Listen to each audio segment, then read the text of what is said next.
தமிழ்நாட்டின் புது வரலாற்று தொடக்கமாக அமைஞ்ச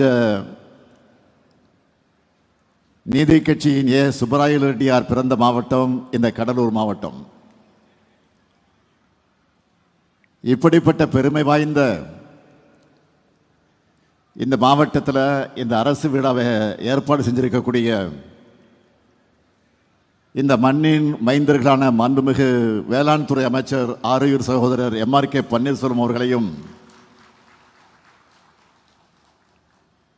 மாண்புமிகு தொழிலாளர் நலத்துறை அமைச்சர்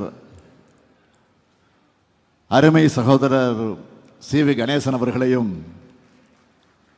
பாராட்டுகிறேன், வாழ்த்துகிறேன். தமிழ்நாட்டோட வரலாற்றில் முதலாக வேளாண் நிதிநிலை அறிக்கை தாக்கல் செஞ்ச பெருமைக்கு சொந்தக்காரர் நம்ம எம்.ஆர்.கே. பன்னீர்செல்வம் அவர்கள். தலைவர் கலைஞரால் வேங்கேன்னு அழைக்கப்பட்ட எம்.ஆர். கிருஷ்ணமூர்த்தியினுடைய மகன், வேங்கையின் மைந்தன். அவருடைய பேரைத்தான் சேத்தியாத்தோப்பில் இருக்கிற கூட்டுறவு சக்கர ஆலைக்கு தலைவர் கலைஞர் சூட்டினார். நம்முடைய திட்டங்களால்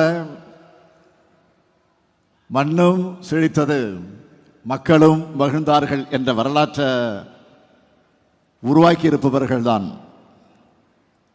நம்முடைய எம்.ஆர்.கே. பன்னீர்செல்வம் அவர்கள். அதேபோல் நம்முடைய சி.வி. கணேசன் அவர்கள். தொழிலாளருடைய தோழனா, பாட்டாளிகளுடைய பாதுகாவலனா, ஒடுக்கப்பட்டவருடைய ஒளிவிளக்கா, நம்ம அரசு செயல்பட துணையா இருக்கக்கூடியவர். தொழிலாளர்களுடைய பிரச்சனைகளை தீர்க்கிறது மட்டும் இல்லை,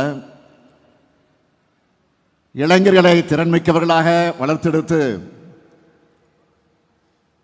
அவங்கள வேலை வாய்ப்புகளை உருவாக்கி தந்துட்டு இருக்கார் நம்முடைய கணேசன் அவர்கள். மாவட்டந்தோறும் அவருடைய முயற்சியால் நடத்தப்படக்கூடிய தனியார் வேலைவாய்ப்பு முகாம்கள் பல லட்சம் இளைஞர்களுக்கு வேலைவாய்ப்பை உருவாக்கி இருக்கு. அமைச்சர்கள் பன்னீர்செல்வமும் கணேசன் ஆகியோரது வழிகாட்டுதலின்படி நம்முடைய மாவட்டத்துடைய ஆட்சித்தலைவர், அதேபோல் அவருக்கு துணை நிற்கக்கூடிய அனைத்து துறையினுடைய அதிகாரிகள், அலுவலர்கள்,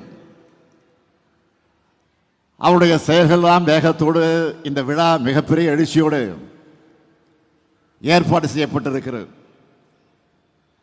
ஆகவே இதற்கு காரணமான அத்தனை பேரையும் நான் பாராட்டுகிறேன். அவர்களுக்கெல்லாம் என்னுடைய வாழ்த்துக்களை மீண்டும் ஒரு முறை தெரிவித்துக் கொள்ள விரும்புகிறேன்.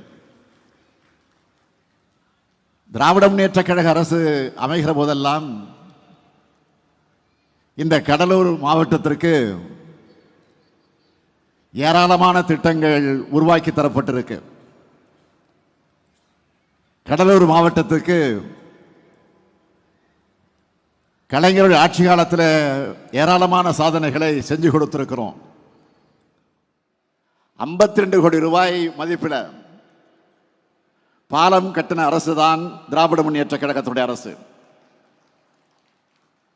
பண்டுட்டியில் அண்ணா பல்கலைக்கழக பொறியியல் கல்லூரி, சோனங்குப்பம், சொத்திக்குப்பம், தாழங்குடா போன்ற பகுதிகளுக்கு ஆற்றின் மீது மேம்பாலங்கள்,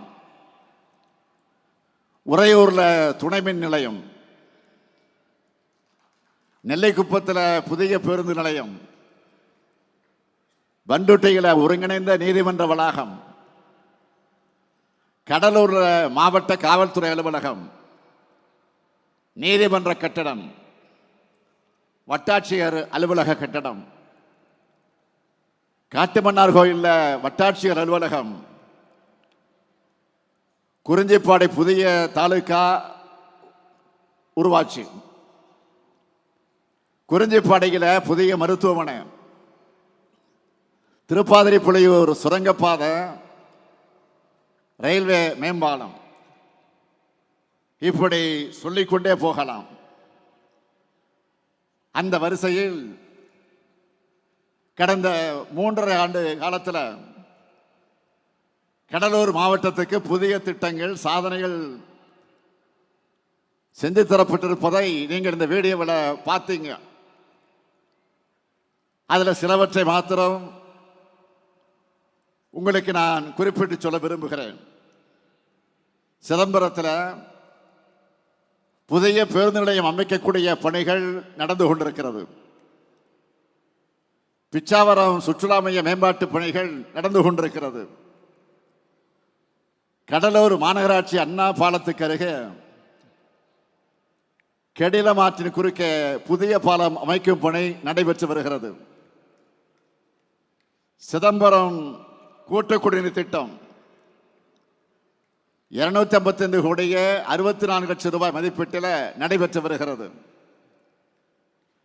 குறிஞ்சிப்பாடி மற்றும் கடலூர் வட்டங்களில் பரவனாற்றின் குறுக்கே அருவால் மூக்கு என்ற இடத்துல கடல்நீர்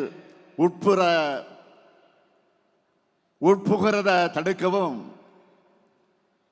வெள்ள நீரை விரைவாக வடிய வைக்கவும் 81 கோடியே 12 லட்சம் ரூபாய் மதிப்பீட்டில் புதிய கால்வாய் அமைக்கிற பணி நடைபெற்று வருகிறது. குறிஞ்சிப்பாடி வட்டத்தில் பெருமாள் ஏரிய தூர்வாரி கரைகளை பலப்படுத்தி கொள்ளளவை மேம்படுத்துகிற பணி 119 கோடியே 77 லட்சம் ரூபாய் மதிப்பீட்டில் செயல்படுத்தப்பட்டு மக்களுடைய பயன்பாட்டிற்கு கொண்டு வரப்பட்டிருக்கு. கடலூர் மாவட்டம் திட்டக்குடியில் புதிய கால்நடை தீவன ஆலை 33 கோடி ரூபாய் மதிப்பீட்டில் அமைக்கப்பட்டு வருது. இங்கே அமர்ந்திருக்கக்கூடிய விடுதலை சிறுத்தை கட்சியுடைய சட்டமன்ற தலைவர் திரு சிந்தனை செல்வன் அவர்களுடைய கோரிக்கையை ஏற்று நம்முடைய அருமை பெரியவர் இளையவருமானவர்களுக்கு சிலையோடு கூடிய நினைவரங்கம் அமைக்கக்கூடிய பணிகள் நடந்து கொண்டிருக்கிறது. விரைவில் திறக்கப்படவிருக்கிறது.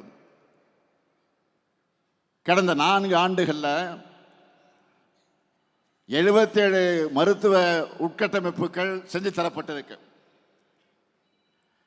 கலைஞர் நகர்ப்புற மேம்பாட்டு திட்டத்தின் கீழ் 125 உட்கட்டமைப்பு பணிகள் மேற்கொள்ளப்பட்டு வருது.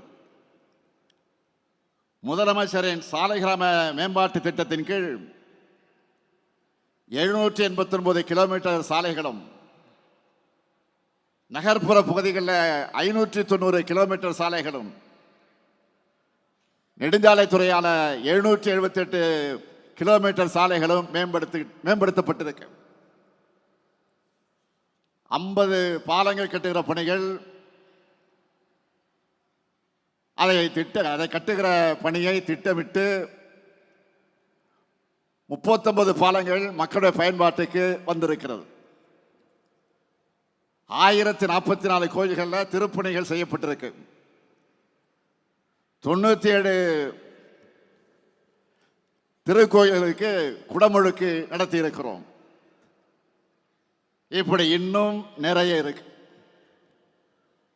இந்த பணிகளுடைய தொடர்ச்சியா இந்த விழாவின் மூலமாக 10 அறிவிப்புகளை நான் இங்கே அறிவிக்க விரும்புகிறேன். முதல் அறிவிப்பு, திட்டக்குடி மற்றும் விருத்தாசலம் பகுதிகளில் இருக்கிற வேளாண் பெருமக்கள் பயன்பெறக்கூடிய வகையில் வெல்லிங்டன் எதிரில் கரைகளை பலப்படுத்துகிறது, வாய்க்காலை புனரமைக்கிறது போன்ற மேம்பாட்டு பணிகள் மேற்கொள்ளப்படும். 130 கோடி ரூபாய் செலவில். இரண்டாவது அறிவிப்பு, கடலூர் மாநகராட்சியில் இருக்கிற மஞ்சக்குப்பு மைதானம் மற்றும் சுற்றி இருக்கக்கூடிய பகுதிகள் 35 கோடி ரூபாய் மதிப்பீட்டில் பொதுமக்கள் பயன்படுத்தக்கூடிய வகையில் மேம்படுத்தப்படும். மூன்றாவது அறிவிப்பு, நம்முடைய தமிழக வாழ்வுரிமை கட்சியுடைய தலைவரும் சட்டமன்ற உறுப்பினருமான திரு வேல்முருகன் அவருடைய கோரிக்கை ஏற்று சட்டமன்றத்தில் தொடர்ந்து எழுப்பினார். எங்களுக்கு கூட சில நேரங்கள் கோபம் வந்தது. ஆனால் அந்த கோபம் இருக்கக்கூடிய இடத்துல தான் குணம் இருக்கும் என்று சொல்லுவார்கள். எனவே அந்த உணர்வோடு நான் இங்கே மகிழ்ச்சியோடு அறிவிக்கிறேன், பண்ருட்டி தொகுதியில் நம்முடைய சட்டமன்ற உறுப்பினர் வேல்முருகனுடைய கோரிக்கை ஏற்று 15 கோடி ரூபாய் செலவில் அரசு மற்றும் கலை அறிவியல் கல்லூரி அமைக்கப்படும்.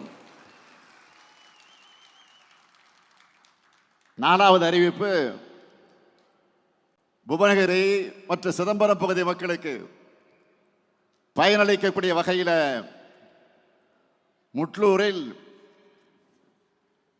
முட்லூரிலிருந்து சேத்தியாத்தோப்பு வரை இருக்கிற 2 வழிச்சாலை 4 வழிச்சாலையாக 50 கோடி ரூபாய் மதிப்பீட்டில் மேம்படுத்தப்படும்.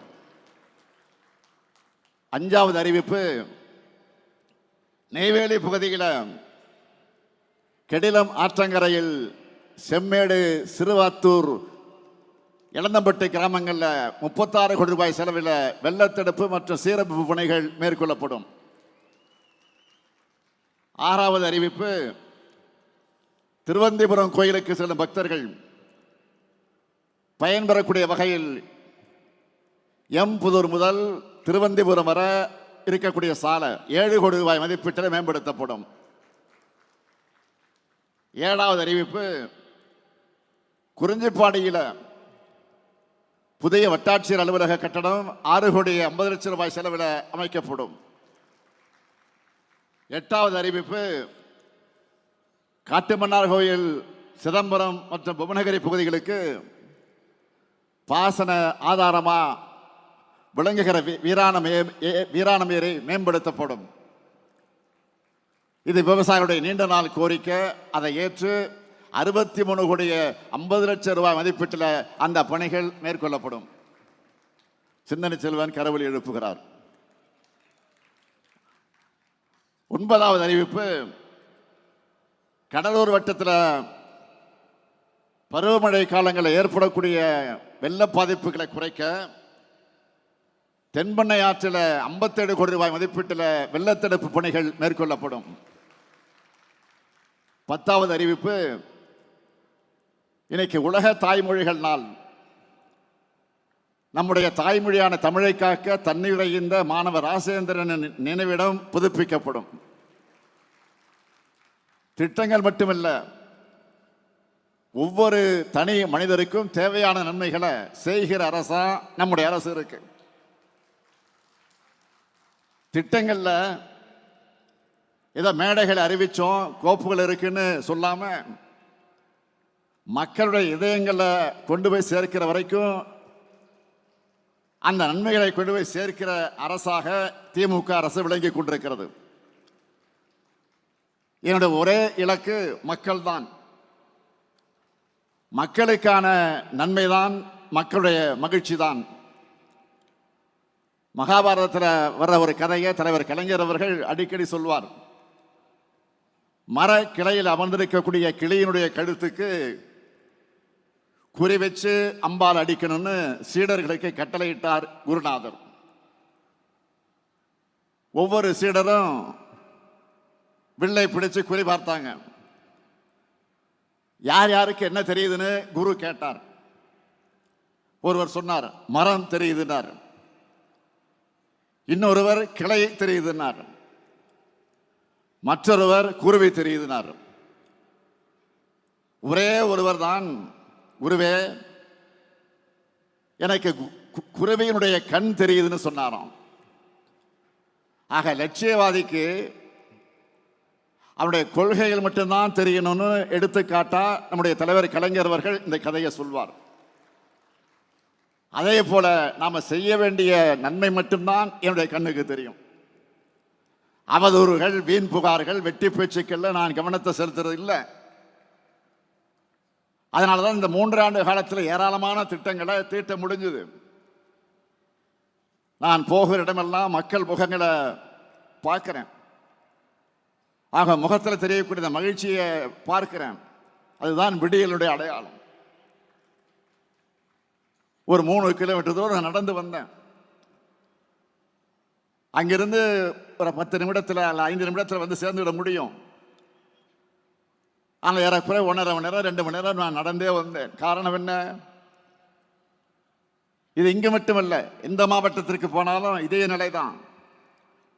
என்ன காரணம் என்று கேட்டால், தேர்தல் நேரத்தில் அறிவித்த உறுதிமொழிகள் மட்டுமல்ல, அறிவிக்காத திட்டங்களை, அறிவிக்காத வாக்குறுதிகளை சொன்னது மட்டுமல்ல, சொல்லாததையும் செய்து கொண்டிருக்கக்கூடிய ஆட்சியாக இந்த திராவிட மாடல் ஆட்சி நடந்து கொண்டிருக்கிறது என்று வாழ்த்து முழக்கமிடக்கூடிய அந்த காட்சியை நாம் பார்க்கிறோம்.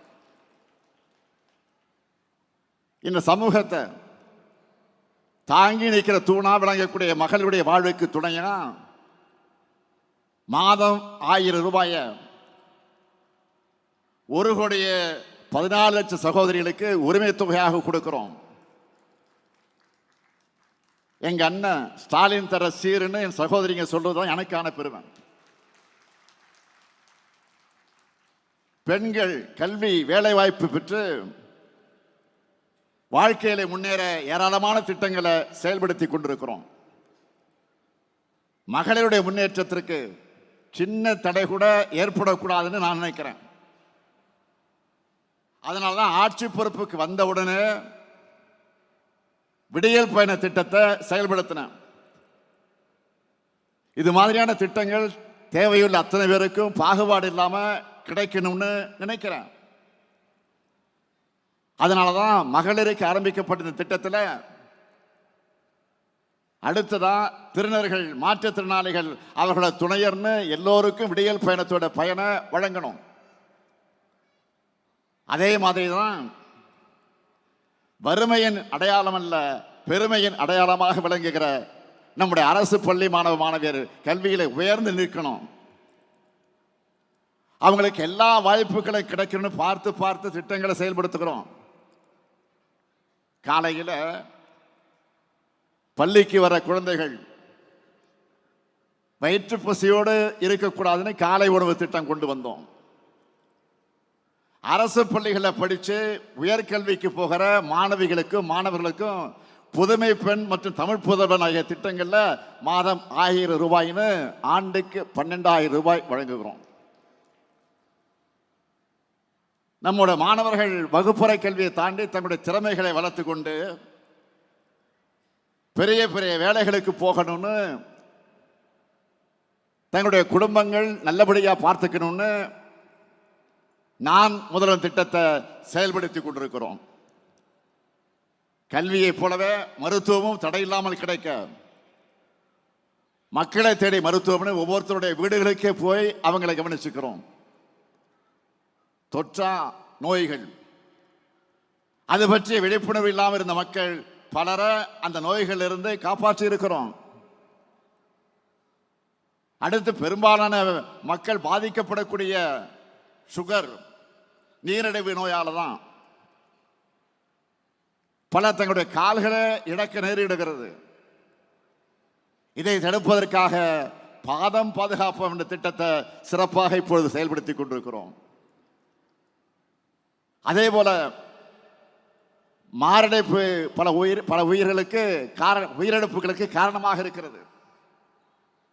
இதை தடுக்க இதயம் காப்போம் திட்டத்தை செயல்படுத்தி கொண்டிருக்கிறோம்.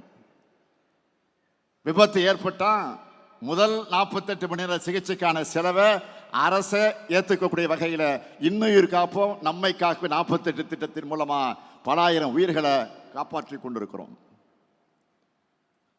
அது மட்டுமல்ல, குழந்தைகளுக்கு ஊட்டச்சத்தை உறுதி செய்கிறதுல இருந்து மாணவர்கள், இளைஞர்கள், பெண்கள், முதியோர்னு எல்லோருக்குமான ஆட்சியை நாம் நடத்தி கொண்டிருக்கிறோம். அதனால தான் நான் நெஞ்சு நிமிர்த்தி சொல்றேன், இந்தியாவுக்கே முன்மாதிரியான அரசு நம்முடைய திராவிட மாடல் அரசு. நான் இன்னும் கூட சொல்றேன், சவாலாகவே சொல்றேன், இந்தியாவில் வேறு எந்த மாநிலத்திலாவது இப்படி ஒவ்வொருத்தருக்கும் பார்த்து பார்த்து செய்கிற அரசு இருக்கா? ஒரு மாநிலம் வளருதுன்னா அந்த மாநிலத்தை உள்ளடக்கிய ஒன்றிய அரசு மகிழ்ச்சி தான் அடையணும். அதுதான் உண்மையான கூட்டாட்சி தத்துவம். மாநிலங்கள் வளர்ந்தா அது மூலமா நாடு வளரும்.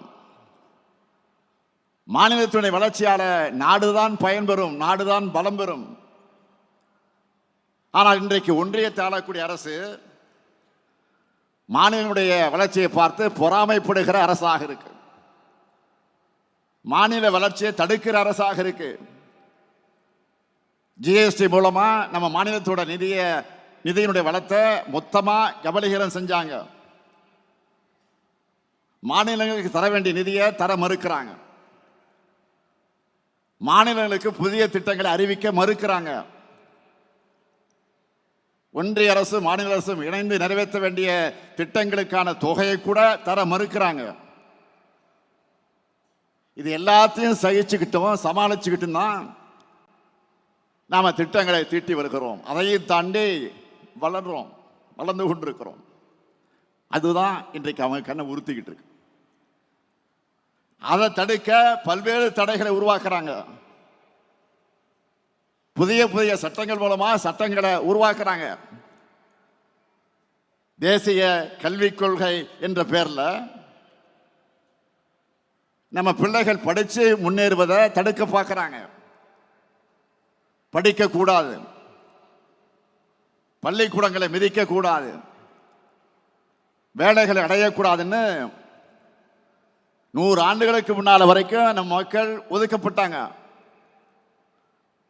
வகுப்பு வாரி உரிமைன்னு சொல்ற சமூக நீதியை உருவாக்கி பட்டியலின மக்களுக்கும் பழங்குடியின மக்களுக்கும் பிற்படுத்தப்பட்ட மக்களுக்கும் மிகவும் பிற்படுத்தப்பட்ட மக்களுக்கும் கல்விச்சாலையின் கதவினை திறந்து வச்சோம். இன்றைக்கு இவ்வளவு பேர் படிக்கவும் வேலைகளை பெறவும் அதுதான் அடித்தளம் அமைச்சது. அந்த சமூக நீதியை சிதைக்கத்தான் தேசிய கல்விக் கொள்கை கொண்டு வரப்படுது. இதன் மூலமா தமிழ்நாட்டினுடைய பட்டியலின பழங்குடியின பிற்படுத்தப்பட்டோர் மிகவும் பிற்படுத்தப்பட்டோர் முன்னேற்றம் தடுக்கப்படும். மீண்டும் கல்விச்சாலைக்கு வரவிடாமல் தடுக்கிறாங்க. இது போன்ற ஏராளமான தடைகளை உருவாக்கி தமிழ்நாட்டினுடைய முன்னேற்றத்தை, தமிழ்நாட்டு மக்களுடைய முன்னேற்றத்தை தடுக்க பார்க்கிறாங்க.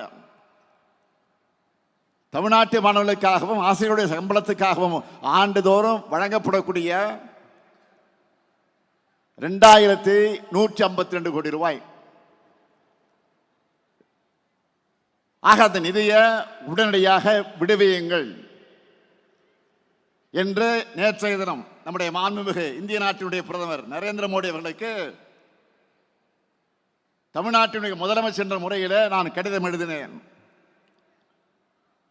அதற்கு இன்றைக்கு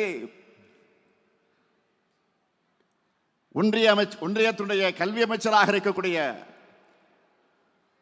திரு நர்மேந்திர பிரதான் அவர்கள் பதில் கடிதம் அனுப்பியிருக்கிறார். அதில் அவர் என்ன சொல்லுகிறார்? கல்வியில அரசியல் செய்ய வேண்டாம்னு அறிவுரை சொல்கிறார். நான் கேட்கிறேன், கல்வியில் அரசியல் செய்கிறது நீங்களா நாங்களா? மும்மொழி கொள்கை ஏத்துக்கிட்டாதான் கல்வித்துறைக்கு தர வேண்டிய நிதியை தருவோம்னு பிளாக்மெயில் பண்றதுக்கு பேர் என்ன? அரசியல் இல்லையா? கல்விக் கொள்கை என்ற பெயர்ல இந்தியை திணிக்கிறது அரசியல் இல்லையா? பல மொழிகள் கொண்ட இந்திய நாட்டை ஒரு மொழி நாடா மாத்துறது அரசியல் இல்லையா? பல்வேறு மொழி பேசும் இன மக்கள் வாழக்கூடிய நாட்டை ஒற்றை இன நாடா மாற்ற நினைக்கிறது அரசியல் இல்லையா? ஒரு திட்டத்துக்கான நிதியை இன்னொரு திட்டத்தை ஏத்துக்கிறதுக்கான நிபந்தனையா மாத்துறது அரசியல் இல்லையா? நீங்கள் செய்கிறது அரசியலா இல்லையா என்பதை நீங்கள் சிந்திச்சு பார்க்கணும். ஆக அரசியல் செய்வது நீங்களா நாங்களா? மக்கள் நல திட்டங்களுக்காக அரசோட நிதியை செலவு பண்றவங்க நாங்க, அரசோட நிதியை மதவெறிக்காகவும் இந்தி சமஸ்கிருத திணிப்புக்காகவும் செலவு பண்ணக்கூடியவங்க நீங்க. பிஎம்ஸ்ரீ திட்டத்தை ஏற்காததால தமிழ்நாடு 5000 கோடி ரூபாய் இழக்குதுன்னு சொல்ற ஒன்றிய அமைச்சர் தர்மேந்திர பிரதான் அவர்களே, தமிழ்நாட்டிலிருந்து நீங்க வாங்கிட்டு இருக்கக்கூடிய வரியை தரமாட்டோம்னு சொல்ல, எங்க கிட்ட இருந்து நீங்க வாங்கிக்கிட்டு இருக்கக்கூடிய வரியை தர முடியாதுன்னு சொல்ல எங்களுக்கு ஒரு நொடி போதும். மறந்துடாதீங்க. கொடுத்து பெறுவதுதான் கூட்டாட்சி தத்துவம். அதுதான் இந்திய அரசியலமைப்பு சட்டத்தோட அடிப்படை. அதை கூட புரிஞ்சிக்காதவங்க ஒன்றியத்தை ஆள்றது தான் இந்தியாவுக்கு மிகப்பெரிய சாபக்கேடு. தேசிய கல்விக் கொள்கை என்பது கல்வியை வளர்க்கிறதுக்காக கொண்டு வரப்படல, இந்திய வளர்க்க கொண்டு வரப்பட்டிருக்கு. நேரடியா திணிச்சா எதிர்ப்பாங்கன்னு கல்விக் கொள்கை மூலமா முலாம் பூசி திணிக்கிறாங்க. தாய்மொழியை வளர்க்க போறதா ஒன்றிய அமைச்சர் சொல்றார். மாண்புமிகு தர்மேந்திர பிரதான் அவர்களே, தாய்மொழி தமிழை வளர்க்க எங்களுக்கு தெரியும். இந்தி மொழியால தங்களுடைய தாய்மொழிகளை தொலைச்சிட்டு நிக்கிறவங்க கிட்ட கேளுங்க, உங்க சதித்திட்டத்தோட ஆபத்து புரியும். நீங்க வந்துதான் வளர்ப்பீங்கன்னு தமிழ் உங்ககிட்ட கையேந்தி நிக்கல. ஒன்றிய அரசுக்கு நான் கடுமையான எச்சரிக்கை விடுக்கிறேன். தேன் கூட்டுல கல் எறியாதீங்க. தமிழர்களோட தனித்துவமான குணத்தை மறுபடியும் பார்க்கணும்னு ஆசைப்படாதீங்க. தமிழுக்கும் தமிழ்நாட்டுக்கும் தமிழத்துக்கு எதிரான எந்த செயல்பாடுகளும் நான் இருக்கிற வரைக்கும், திமுக இருக்கிற வரைக்கும், இந்த முத்துவேல் கருணாநிதி ஸ்டாலின் இருக்கிற வரைக்கும் இந்த மண்ணுக்குள் வர முடியாது. நம்ம திராவிட மாடல் அரசை பொறுத்த வரைக்கும் மக்கள் முன்னேற்றம் ஒரு பக்கம், நான் அதுக்கான தடைகளை உடைப்பதை இன்னொரு பக்கம்னு இரு பாதை பாய்ச்சலை இன்றைய தமிழ்நாடு அரசு நடத்தி கொண்டு வருது. இது போன்ற தடைகள் எங்களுக்கு புதுசல்ல. தடைகள் எந்த பக்கம் இருந்து வந்தாலும் அதை உடைன்னு பழகினவங்க நாங்க என்பதால் வெற்றி பாதையை தொடர்கிறோம். மக்களான உங்களுடைய ஆதரவால வெற்றி என்றென்றும் தொடரும் தொடரும் தொடரும் என்று கூறி விடைபெறுகிறேன். நன்றி, வணக்கம். சமூக நீதி காக்கும் தலைவர் கடலூர் மாவட்டத்திற்கு முத்தான 10 அறிவிப்புகளை வழங்கி விழா பேருரையாற்றிய மாண்புமிகு தமிழ்நாடு முதலமைச்சர் அவர்களுக்கு மனமார்ந்த நன்றியினை தெரிவித்துக் கொள்கிறோம். வளர்ச்சி என்பது அனைத்து உயிர்களையும் உள்ளடக்கிய வளர்ச்சியாக இருக்க வேண்டும். வாடிய பயிரினை கண்டபோதெல்லாம் வாடினேன் என சொன்ன வள்ளலாரின் அறநெறியை ஆட்சி நெறியாக கொண்டிருக்கக்கூடிய திராவிட கடலூர் சென்ற முதலமைச்சர் மு.க.ஸ்டாலினுக்கு உற்சாக வரவேற்பு வழங்கப்பட்டது. அதைத் தொடர்ந்து அவர் உரையாற்றினார். அப்போது 705 கோடி ரூபாய் மதிப்பில் முடிவுற்ற திட்ட பணிகளையும் அவர் தொடங்கினார். அரசியல் செய்வது நீங்களா நாங்களா என்ற கேள்வியையும் அவர் எழுப்பியுள்ளார். தடைகள் எந்த பக்கம் இருந்தாலும் அதை உடைப்போம் என்று முதலமைச்சர் மு.க.ஸ்டாலின் தனது உரையில் தெரிவித்துள்ளார். உடனுக்குடன் செய்திகளை தெரிந்து கொள்ள சன் நியூஸ் பெல் ஐகானை கிளிக் பண்ணுங்க.